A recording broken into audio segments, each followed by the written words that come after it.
kalipay, tuburan sang kabuhing tunay. Langit nun nga tinapay, si Kristo anak sang Amay. Kita ang puluyan nga ang pamakot, amo ang mga apostoles kat propeta, ang aton haligi amo ang Dios. Singgit sang may kalipay, tuburan sang kabuhing tunay.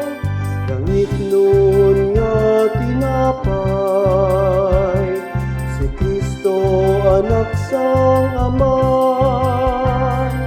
Sa iya kita man tintukod, agud mangin altar, nga espirituhanon para sa Dios.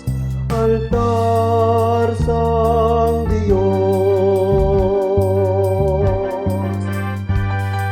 isinggit sang may kalipay, tuburan sang kabuhing